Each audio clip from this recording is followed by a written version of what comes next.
Welcome to a video on how to solve multi-step equations with the variables on one side.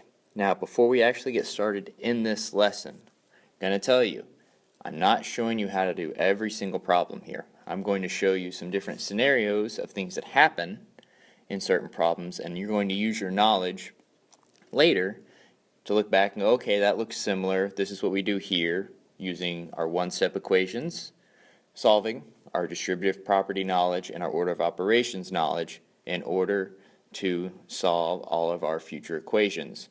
So, never is it going to be just spelled out simply, this is how you do it every single time. I also want to say that you can solve these in different ways.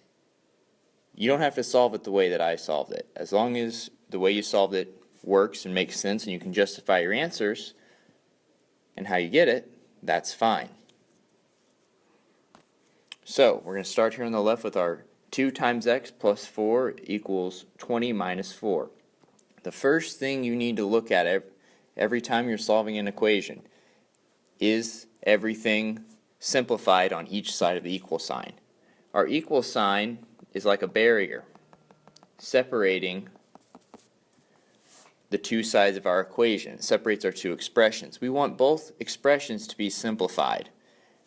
So that's where we get to that order of operations on each side. So I look over here.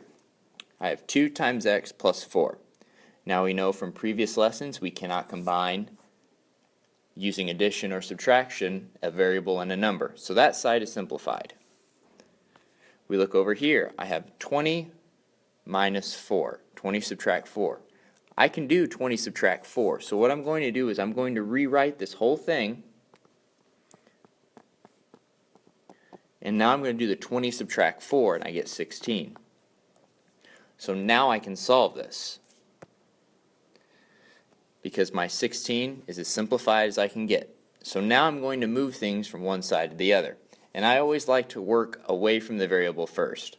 So my 2x is with the variable. That's 2 times x.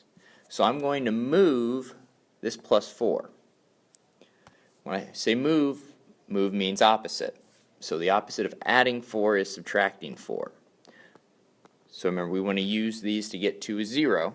So we know that 2x plus 4 minus 4 is going to give me a 0. So that just leaves me with 2x equals 16 minus 4 is 12. Now this is 2 multiplied by x. And to get rid of my multiplication, I'm going to divide. So I get that x equals 6. And you can plug that back in to check if you wish. Now I have x divided by 3 minus 5 equals negative 3. Again, I check. I can't combine anything here, and there's just a negative 3 here, so I cannot combine anything there. So I'm going to, again, work away from the variable. So this is where my variable is. So I want to work away from it. So I'm going to move this minus 5. And I'm going to do the opposite, so I'm going to add 5. So I get x divided by 3 equals 2. Now it's x divided by 3, so to undo that division, I'm going to multiply. So we get x equals 6 again.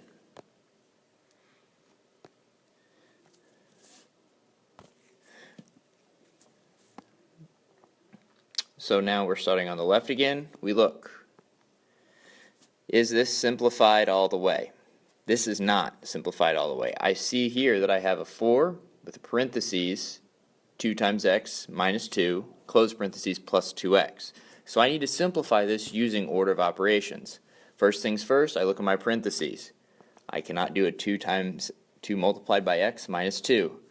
But I can distribute this 4. And we say distribute, we don't say share. I know some of you want to say share. You share on Facebook, you distribute in math class. So we do 4 multiplied by 2x, which gives me 8x. Then we do 4 multiplied by negative 2, which gives me negative 8. And then my plus 2 times x just drops down. We look, we're still not done. We have an 8x plus a 2x here. So we have to simplify that. So 8x plus 2x. That gives me 10 times x minus 8 equals 12. Now I can start moving things around because this is simplified and this is simplified. So I'm going to add my 8. That gives me 20. Divide by 10. And that gives me 2. Hey, look, it's not a 6. Thank goodness. Over here we have 5 multiplied by x minus 2, all divided by 2 equals 5. Now, we could divide each of those by 2. You could do that, but I'm not going to do that here because I know that if I divide 5 divided by 2, if I do this, that's going to give me a decimal, and I don't want to work with a decimal, or it's going to be a fraction. So I'm going to get rid of this divide by 2. In order to get rid of that division by 2, I'm going to multiply it by 2, and I have to multiply both sides by 2. So that leaves me with 5x minus 2. 5 times 2 is 10. Now I look, 5x minus 2, simplified all the way. 10, simplified as far as I can go. So now I can start moving things across my equal sign. So I'm going to add my 2.